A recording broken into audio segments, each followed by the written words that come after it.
Chapter 8. Winn Dixie's bald spots started growing fur, and the fur that he had to begin with started looking shiny and healthy, and he didn't limp anymore. And you could tell that he was proud of looking so good, proud of not looking like a stray. I thought what he needed most was a collar and a leash, so I went to Gertrude's Pets, where there were fish and snakes and mice and lizards and gerbils and pet supplies, and I found a real handsome red leather collar with a matching leash. Winn Dixie was not allowed to come inside the store. There was a big sign on the door that said, "No dogs allowed." So I held the collar and the leash up to the window, and Winn Dixie, who was standing on the other side of the window, pulled up his lip and showed me his teeth and sneezed and wagged his tail, something furious. So I knew he absolutely loved that leash and collar combination. But it was very expensive.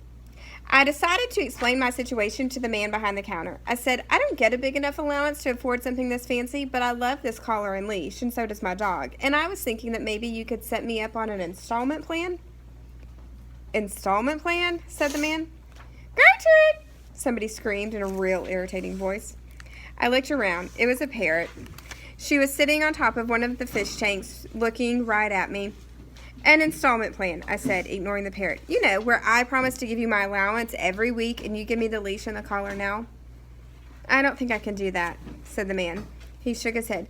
"No, the owner, she wouldn't like that."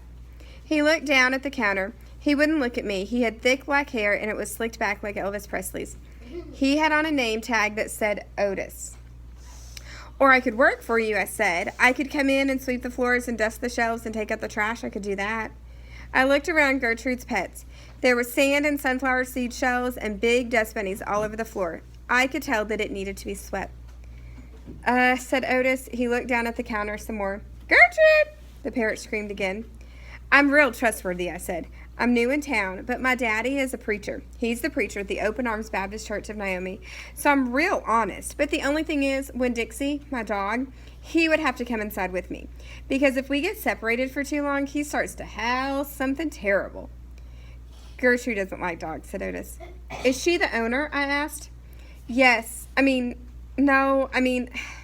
He finally looked up and pointed at the fish tank. "That Gertrude, the parrot?" I named her after the owner. "Gertrude's a pretty bird," screamed Gertrude. "She might like Winn Dixie," I told Otis. "Almost everybody does. Maybe she could come inside and meet her.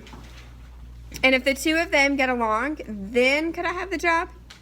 "Maybe," Otis mumbled. He looked down at the counter again. So I went and opened the door, and Winn Dixie came trotting on inside the store. "Dog!" screamed Gertrude. "I know it," Otis told her. And then Gertrude got real quiet. She sat on the top of the fish tank and cocked her head from one side to the other, looking at Winn Dixie, and Winn Dixie stood and stared back at her. He didn't hardly move. He didn't wag his tail, he didn't smile, he didn't sneeze. He just stared at Gertrude, and she stared at him. And then she spread her wings out real far and flew and landed on top of Winn Dixie's head. "Dog!" she croaked. Winn Dixie wagged his tail just a little tiny bit, and Otis said, "You can start on Monday." "Thank you," I told him. "You won't be sorry." On the way out of Gertrude's Pets, I said to Winn Dixie, "You are better at making friends than anybody I've ever known. I bet if my mama knew you, she would think you were the best dog ever." Winn Dixie was smiling up at me, and I was smiling down at him, and so neither one of us was looking where we were going, and we almost bumped right into Sweetie Pie Thomas. She was standing there, sucking on the knuckle of her third finger, staring in the window of Gertrude's Pets. She took her finger out of her mouth and looked at me. Her eyes were all big and round. "Was that bird sitting on that dog's head?" she asked. She had her hair tied up in a ponytail with a pink ribbon. But it wasn't much of a ponytail. It was mostly ribbon and a few strands of hair. "Yes," I told her. "I seen it," she said. She nodded her head and put her knuckle back in her mouth. Then she took it out again real quick. "I seen that dog in church, too. He was catching a mouse. I want a dog just like it, but my mama won't let me get no dog. She says if I'm real good, I might get to buy me a goldfish or one of them gerbils. That's what she says. Can I pet your dog?" "Sure," I told her. Sweetie Pie stroked Winn Dixie's head so long and serious that his eyes drooped half closed and drool came out the side of his mouth. "I'm going to be 6 years old in September. I got to stop sucking on my knuckle once I'm 6, said Sweetie Pie.